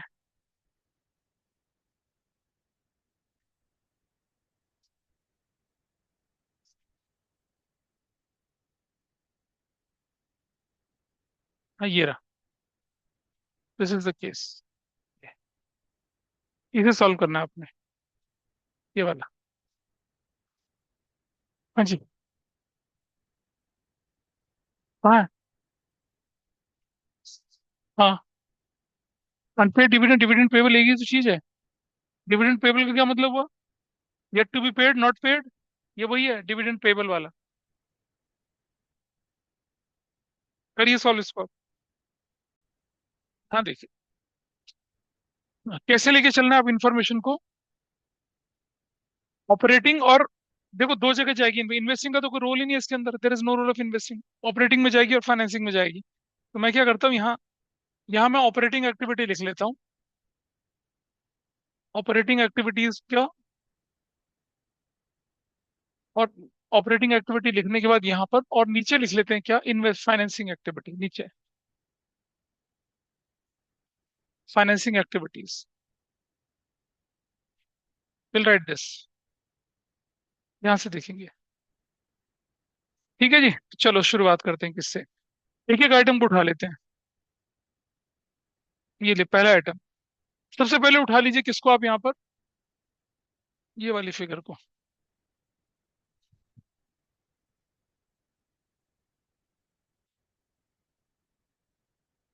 ये लीजिए, ये 8, ये वाली फिगर कितना बन गया, 10 to 2, 10 to 12 कितना हो गया, 12 लाख हो गया। तो मैं यहाँ जाऊंगा और क्या लिखूंगा? कौन सी फिगर थी हमारे पास? This is equity share plus equity share capital. What value I write here? हमारे पास आया ये 2 लाख रुपए का, तो मैं लिखूंगा 2 लाख, यहाँ 2 लाख पॉजिटिव। ये पार्ट खत्म हुआ, this is done. Preference share कितनी, 8 से 8 लाख है, कुछ नहीं करना, बेकार है वो तो। प्रॉफिट एंड लॉस का बैलेंस कितना है, 450 से थ्री लेस से 450, तो यहाँ लिखूंगा क्या मैं, इधर नेट प्रॉफिट। हमें तो नेट प्रॉफिट बिफोर टैक्स की निकालनी है ना। Net profit as per statement of profit and loss कितना दिख रहा है हमारा, 450 माइनस कितना, 3 lakh. What value you got here? 1,50,000। मतलब वो नेट प्रॉफिट के अंदर ऑपरेटिंग कैलकुलेशन में हम यूज करते हैं उससे। ये पार्ट भी चला गया। डिविडेंड पेबल का कहाँ से आएगा? डिविडेंड पेबल का आएगा प्रपोज डिविडेंड के साथ। पहले तो उससे पहले देखते हैं। Propose dividend on equity share for 31 मार्च 2022 और 2023 का तो बेकार है भाई, इट इज यूजलेस। तो क्या वैल्यू आएगी आपके पास? 1 लाख। 1 लाख। इसको क्या करेंगे आप? ऊपर ऐड करेंगे कितना यहाँ पर? प्रपोज्ड डिविडेंड इसका प्रीवियस ईयर का। What value of the previous year? 1 lakh करेंगे यहाँ पर, ठीक है जी। 1 लाख। और नीचे जाएंगे क्या करेंगे? Minus proposed dividend paid। How much it is paid? 1 lakh paid, minus होना चाहिए ना 1 लाख। लेकिन एक ट्विस्ट आया क्वेश्चन में। ये कहता है कि डिविडेंड पेबल, पिछले साल डिविडेंड पेबल कितना था? 40 था। इस साल पेबल कितना था? 50। कितना इंक्रीज हुआ? सिर्फ 10,000 का। यानी कि कुल मिलाकर जो भी करंट ईयर का डिविडेंड पेबल, उसमें 10,000 तो पे ही नहीं किया आपने। हालांकि इन्फॉर्मेशन करंट लायबिलिटी में जाती, लेकिन करंट लायबिलिटी के इंक्रीज की तरह ट्रीट नहीं करना इसे। डिविडेंड के अनपेड अमाउंट कितना, यानी कि इस साल कि 1 लाख के डिविडेंड में से कितना अनपेड रह गया? 10,000। तो आप क्या करेंगे? इस तरफ जब जाएंगे, यहाँ लिखेंगे माइनस अनपेड कितना? 10,000। तो फाइनली पेड डिविडेंड कितना हो गया आपका? 90,000। और ऐसे दिखना है, अनपेड डिविडेंड ऐसे माइनस हो। Is that clear? आपका टोटल डिविडेंड पेबल कितना ऊपर प्लस कितना हो रहा है? 1 लाख। अच्छा एक बात बताओ मुझे, डिविडेंड चाहे पे हो या ना पे हो, ड्यू तो पूरे अमाउंट से होगा ना। और जो प्रॉफिट एंड लॉस है, वो तो ड्यू अमाउंट से प्लस माइनस होता है। पेमेंट तो क्या होती है? कैश या करंट लायबिलिटी की तरह चीज बनती है। मैं एक एग्जांपल से बता रहा हूँ, इधर देखिए, प्लीज समझिए एक पार्ट। एक क्वेश्चन समझना एक चीज का। मान लो हमारे क्वेश्चन में था कि rent paid ₹10,000 and outstanding rent कितना? 5,000। तो भाई आपकी एंट्री क्या होती है? रेंट डेबिट 15,000, टू कैश कितना करते हैं आप? 10,000, और टू आउटस्टैंडिंग रेंट कितना करते हैं? 5,000। ऐसा करते हैं। और जब प्रॉफिट एंड लॉस अकाउंट बनाते हैं डेबिट, तो टू रेंट कितने से करते हैं? 15 से करते हैं ना। ऐसा थोड़ी करते हो कि अनपेड अमाउंट से कर दिया, पेड से नहीं करा। तो रेंट चाहे पे हो ना पे हो, आपको फुल अमाउंट से क्या करता है? प्रॉफिट से माइनस करना है। सेम विद डिविडेंड, पेड और अनपेड दोनों क्या होगा? डिविडेंड है, प्रॉफिट लॉस से माइनस हुआ। तो जो प्रॉफिट एंड लॉस में आपने ऐड की फिगर, कौन सी फिगर ऐड करी? प्रॉफिट एंड लॉस में आपने जो फिगर ऐड करी, कौन सी फिगर ऐड करी? 1 लाख ऐड करी। और जब आउटफ्लो दिखाने की बारी आई, तो कितने का आउटफ्लो हुआ? 1 lakh minus not paid. Final outflow कितने का हुआ? 90 का हुआ। उसे हमने यहाँ दिखाया। जब हम कैश फ्लो स्टेटमेंट बनाते हैं, तो हमें कौन से आइटम दिखाने हैं? वो आइटम जो कि कैश का फ्लो कर रहे हैं। आउट ऑफ 1 लाख, अगर क्वेश्चन में ये कुछ ना दे रखा होता, तो ऊपर 1 लाख प्लस, नीचे 1 लाख माइनस, काम खत्म। लेकिन हमारे क्वेश्चन में बोल दिया कि आउट ऑफ 1 लाख जो आपने पे किया था, उसमें से 10,000 तो अभी पे ही नहीं हुआ। तो भाई फाइनल आउटफ्लो कितने का हुआ? 1 लाख माइनस 10, 90,000 का हुआ। तो ये जो आपको दिख रही थी एडजस्टमेंट, ये वाली, ये वाली एडजस्टमेंट, इसका ट्रीटमेंट बैलेंस शीट का आइटम है, एक ही जगह जाना है। कहाँ चला गया? डिविडेंड पेड में से माइनस हो गया। यहाँ देखिए जरा सोल्यूशन में आपके, इधर देखिए। अच्छा, ये आपने क्या कर दिया?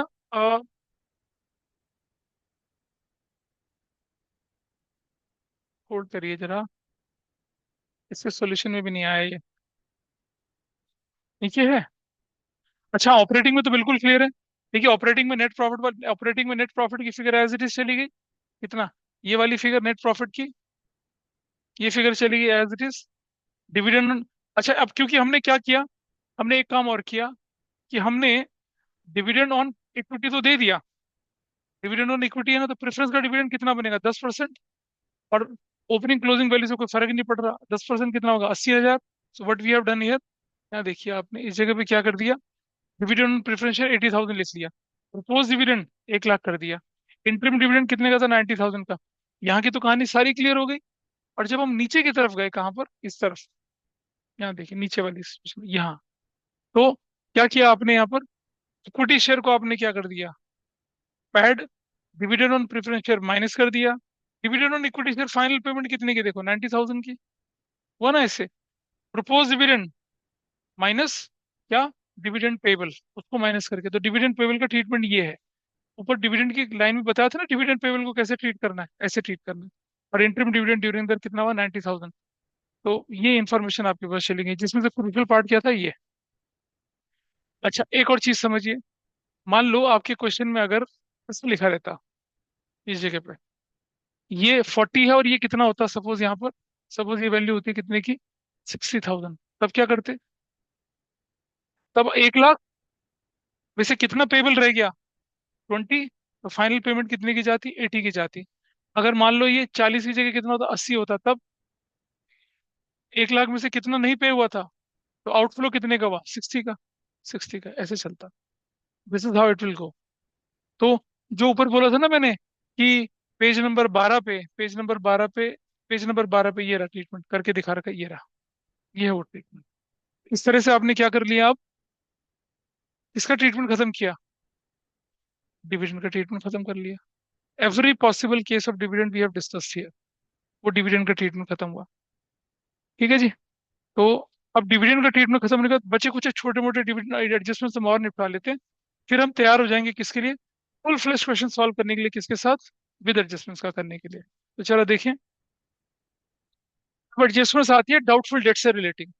ये बहुत इंपॉर्टेंट है, ये आपने पार्टनरशिप में भी देखा होगा। कैसे, जरा देखिए। इन्फॉर्मेशन को ना दो हिस्सों में बांटा मैंने, कोड दिख रहा होगा सबको, देखो इस तरह से दिख रहा है। कैसे, जरा देखिए यहाँ क्या क्या लिखा हुआ है। सी हियर, रिजर्व सरप्लस 50 से कितना बन गया, 1 लाख, ये देखना ही नहीं हमें, तो नीचे जाएंगे। 50 से कितना हुआ, 1 लाख, तो करंट ईयर का प्रॉफिट कितना हुआ, 50,000। Net profit before tax extraordinary 50,000 लिख देंगे as per profit and loss. Debtor की वैल्यू कितनी बढ़ गई, 1 लाख से 2 लाख बढ़ गई। डेटर वैल्यू बढ़ गई 1 लाख से 2 लाख। प्रोविजन की वैल्यू कितनी बढ़ गई, 10 से 20। ये 180 और 90 का कोई यूज नहीं होने वाला है। दो सिचुएशन है, if no other information in given, ये all the debtors are not good. कोई इन्फॉर्मेशन ही नहीं गिवन है, तो मैं क्या करूंगा, ध्यान से समझना। डेटर की इंक्रीज को मानूंगा क्या, करंट एसेट्स का इंक्रीज, क्या करना पड़ेगा, माइनस। और provision for doubtful debt liability वाला आइटम होता है, उसकी इंक्रीज को क्या मानूंगा, इंक्रीज इन करंट लायबिलिटी। इतना सिंपल है। देखिए सॉल्यूशन में क्या करा हम लोगों ने यहाँ पर, ये देखिए। If no other information is given or doubt, it means that all the data are not good. Hence, provision for doubtful debt will be considered as an ordinary current liability. See the solution. Non cash non operating payment में क्या करा, आप इधर देखिए, operating operating activity में आपने profit की figure 50,000 दिखा दी, दैट्स ओके विद एवरीबडी। और फिर आपने क्या किया, non cash non operating payment में प्रोविजन फॉर डाउटफुल डेट के इंक्रीज को क्या कर दिया, ऐड कर दिया। और ये इंक्रीज इन सन्ड्री डेटर को क्या कर दिया, करंट लाइबिलिटी में। लेकिन एक बात ध्यान रखना, ये थोड़ा सा हिचबैक हो गया, थोड़ा सा गड़बड़, गड़बड़ नहीं बोल रहा मैं आपको। एक चीज मुझे दिखानी थी, ये वाली, ये फिगर देखिए कितनी है, इसे कहते हैं ग्रॉस फिगर। डेटर की ग्रॉस फिगर है, कौन सी फिगर है डेटर की, ये वाली फिगर ग्रॉस फिगर है। इसमें से जब मैं प्रोविजन माइनस करूंगा तो फिगर क्या बनेगी, नेट बनेगी। बेटा कंसेप्ट सीख ले, मान लो। ठीक है, तो क्या हुआ, ये जो है आपका 1 लाख से 2 लाख बढ़ना, ये तो करंट एसेट्स का बढ़ना है। करंट एसेट्स बढ़ेगी तो क्या कर देंगे आप, उसे क्या दिखाएंगे, करंट एसेट्स का बढ़ना, ये दिखाया increase in sundry debtor, mine क्या कर दिया, लेस करके ब्रैकेट में फिगर दिखा दिया, ऐसे माइनस कर दिया। This is okay. और अब मुझे बताइए, प्रोविजन फॉर डाउटफुल डेट बनता कहाँ से बनता है, किस वैल्यू से बनता है वो? कौन से अकाउंट से बनता है, कौन से अकाउंट से बनता है provision for doubtful debt? Statement of profit loss से निकलता है ना। तो मेरे प्रॉफिट को रिड्यूस कर गया, ठीक करने के लिए क्या करना पड़ेगा मुझे, इसे एड बैक करना पड़ेगा, कहाँ, non cash non operating payment बोल के। तो ये हमने इस जगह पे डाला, इसे इस जगह पे डाला। प्रोविजन फॉर डाउटफुल डेट के इंक्रीज को क्या दिखाएंगे, non cash non operating payment. ये प्रोविजन क्रिएट कर रहा है, नॉन कैश आइटम होता है। वैसे तो प्रोविजन ऑपरेटिंग होता है, पर क्योंकि नॉन कैश है इसलिए हम इसे क्या कर रहे हैं, एड बैक कर रहे हैं। वहां एड बैक किया। और वहां क्या, सन्ड्री डेटर जो है ना, वो इंक्रीज इन करंट लायबिलिटी की तरह क्या करती है, माइनस, ट्रीटमेंट खत्म। ये तो बड़ा आसान ट्रीटमेंट था, ए वाला ट्रीटमेंट। परेशानी कहाँ आती है, जब वो कहता है कि all the debtors are good. All the debtors good हुए हैं किसी के, नहीं होते। और अगर हुआ तो क्या होगा, एक्सेप्शनल सिचुएशन है, क्या है वो, ऐसा। सारे डेटर गुड होना क्या है, देखिए एक्सेप्शनल सिचुएशन है। तो देखिए ट्रीटमेंट कैसे होगा इसका। If all the debtors are good, it means debtors are likely to be realized in full. Hence, for the current year, provision for doubtful debt will be of a no use, and it will be considered as an extraordinary operating activity. तो क्या किया जाना चाहिए, देखिए जरा। यहाँ profit की figure आपकी 50,000 एज इट इज चली गई। ऐड करना है एक्स्ट्रा, क्योंकि आपके प्रॉफिट को रिड्यूस करेंगे ना 10,000, उसे ऐड कर दिया extra ordinary. Increase in current assets current liability की तरह सन्डी डेटर चले गए। और अगर आपने यहाँ एक्स्ट्रा ऑर्डिनरी प्लस किया था तो कहाँ जाएंगे आप, नीचे से माइनस हो जाएंगे। That is the treatment. कब, जब क्वेश्चन बोले क्या कि all the debtors are good. अगर ऑल द डेटर्स गुड नहीं है तो क्या करेंगे, डेटर को करंट असेट्स की तरह ट्रीट करेंगे, और वो जो increase in provision for doubtful debt था उसे non cash non operating payment में वहां एडजस्ट करेंगे। लेकिन अगर ऑल द डेटर्स गुड बोल ले तो डेटर में तो कोई चेंज नहीं हुआ, वो तो ऐसे ही इंक्रीज करके माइनस कर दिया। लेकिन ये जो प्रोविजन में जो इंक्रीज हुआ था, इट इज एन मतलब it's extra ordinary kind of benefit for you. तो आपने क्या कर दिया, उसको ऊपर ऐड किया, क्योंकि आपके प्रॉफिट में से निकला है ना, माइनस किया, और नीचे जाके उसे ऐड करके खत्म कर दिया। ये तब होता है, कब होता है, जब क्या हो जाए, ऑल डेटर्स गुड आ जाए। और मुझे पता नहीं आपकी बुक में ऐसा क्वेश्चन होगा नहीं होगा, लेकिन हमने आगे का ध्यान बना के चला है। Adjustments relating to intangible assets. मैंने याद है अभी थोड़े दिन पहले क्वेश्चन बताया था जिसमें पेटेंट भी लिखा हुआ था, पिछले क्वेश्चन में पेटेंट पेटेंट अकाउंट बनाना था प्रोविजन फॉर डेप्रिसिएशन के साथ साथ। ये वो है।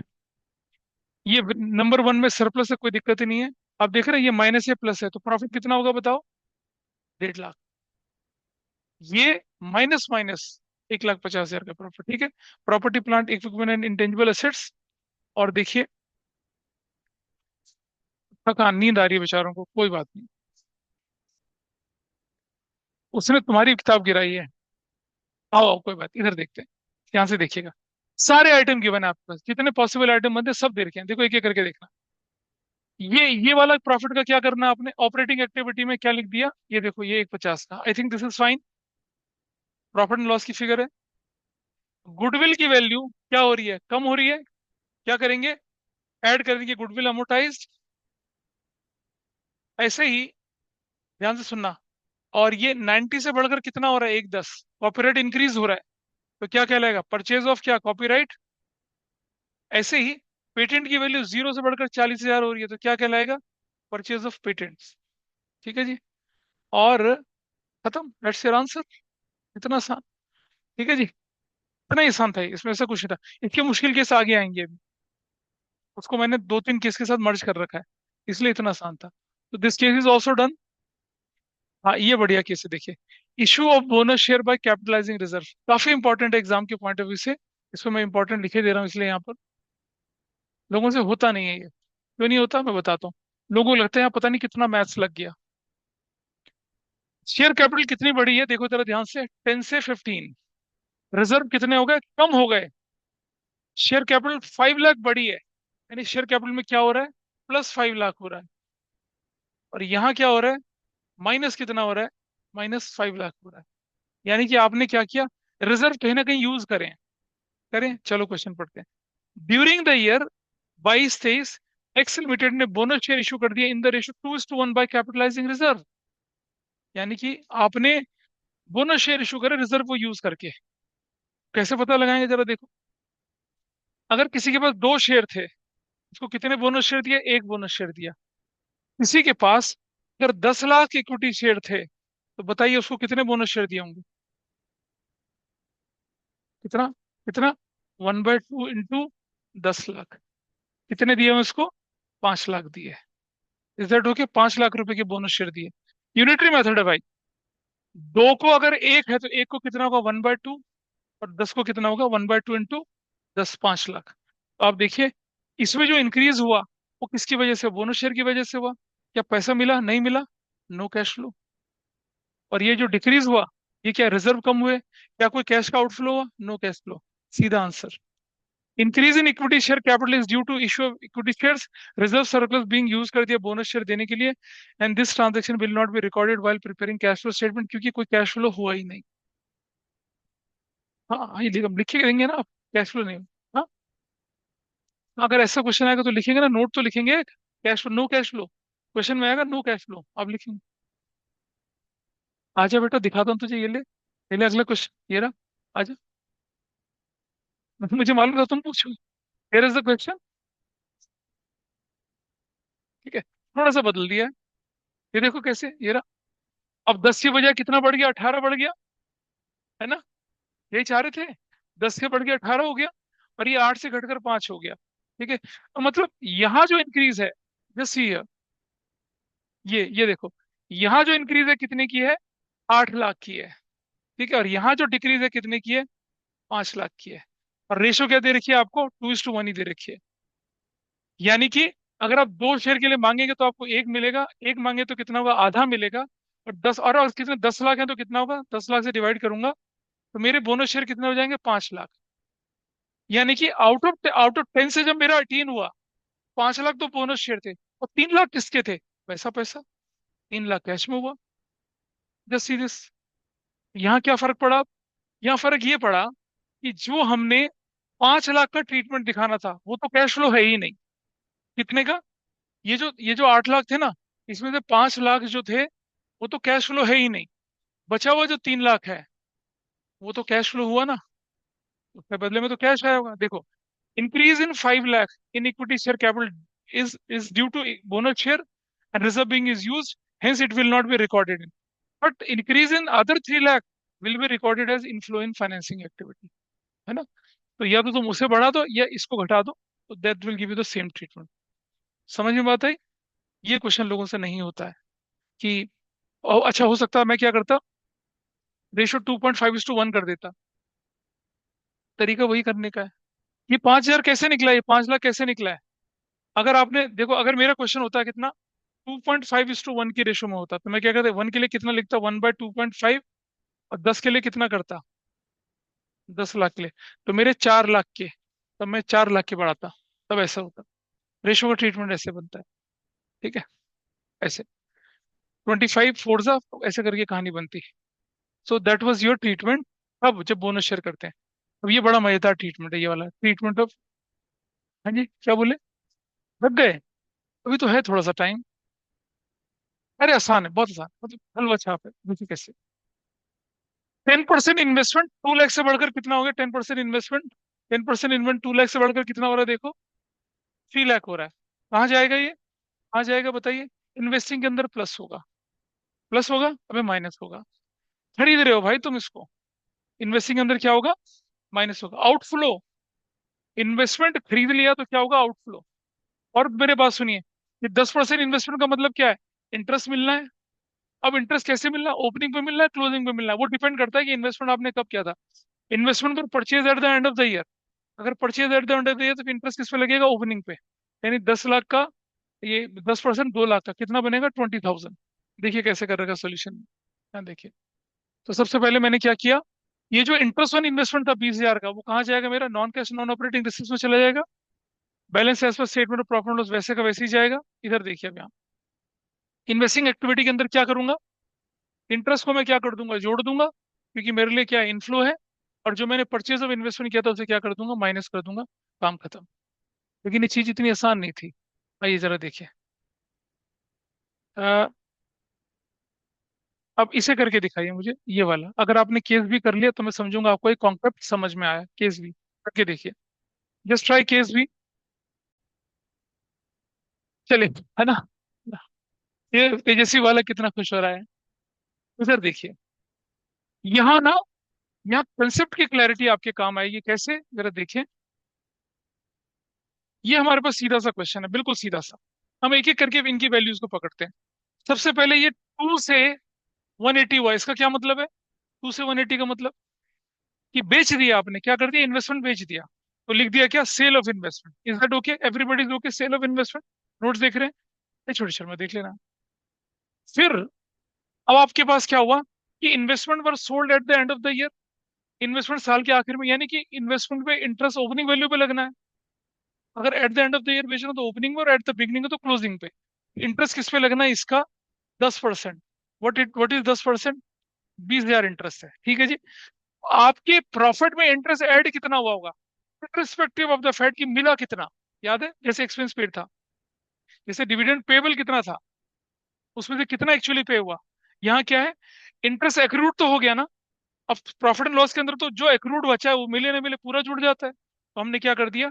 नॉन कैश नॉन ऑपरेटिंग में से इंटरेस्ट ड्यू कितना? 20,000 हमने यहाँ से माइनस कर दिया। क्लियर है? मैंने बोला, as per accrual principle, it is to be recorded when it becomes due, चाहे उसका पैसा मिले ना मिले। तो मेरे प्रॉफिट को कितने से बढ़ गया था? 20 से, तो मैंने प्रॉफिट को 20 से कम कर दिया। अच्छा, अब मैं ऐड करूंगा ना इंटरेस्ट को, तो मेरा इंटरेस्ट टोटल ड्यू कितना था? मेरा इंटरेस्ट कितना, 10% ऑफ 2 लाख कितना था, 20,000। ये 20,000 ये वाली वैल्यू, और उसमें से मुझे मिला कितना, नहीं 6,000, वो माइनस कर दूंगा। तो मेरा टोटल इनफ्लो कितने का हुआ, 14,000 का हुआ। या था डिविडेंड पेबल में भी ऐसे ही किया था, 1 लाख माइनस नॉट पेड 90,000 का आउटफ्लो हुआ था। यहाँ इनफ्लो क्या होगा, जितना ड्यू था वो, उसमें से जो नहीं मिला वो माइनस कर देंगे, तो नेट इनफ्लो कितने का हो गया, 14,000 का हो गया, ठीक है। और जो ये बच्चा बोल रहा था ना करंट असेट्स की तरह ट्रीट करना है, इसीलिए करंट असेट्स की तरह ट्रीट नहीं करना, क्योंकि जाना एक जगह पे है, कहाँ जाना है, इन्वेस्टिंग के अंदर रिडक्शन के रूप में जाना है। तो एक आम बच्चा क्या करेगा, इसे करंट असेट्स की इंक्रीज डिक्रीज की तरह ट्रीट कर लेगा, लेकिन आप लोग नहीं ट्रीट करोगे। डीएम साहब बताइए क्या दिक्कत है, प्रोसेसिंग में टाइम लग रहा है। ठीक है? ये सब बचपन की कमजोरियां हैं जो 11th क्लास में आपने मेहनत नहीं करी थी, ठीक है। अंडरस्टैंड। मैं अगर इसकी एंट्री करता तो क्या करता, इंटरेस्ट एक्रूड डेबिट टू, क्या करता, इंटरेस्ट करता, इंटरेस्ट एक्रूड। मतलब देखिए, एंट्री ऐसे बनती है इसकी, कि हम लिखते हैं यहाँ पर क्या, कैश डेबिट, मेरा कितने का इंटरेस्ट है ये, मेरा इंटरेस्ट 6,000, मेरी एंट्री बनती है cash debit 14,000, accrued interest debit 6,000 से, टू इंटरेस्ट कितने से, 20,000 से। पहली एंट्री ये बनती, प्लीज देख लीजिए सब। आप दिख रहा है कैश फ्लो कितने का हो रहा है, 14,000 का।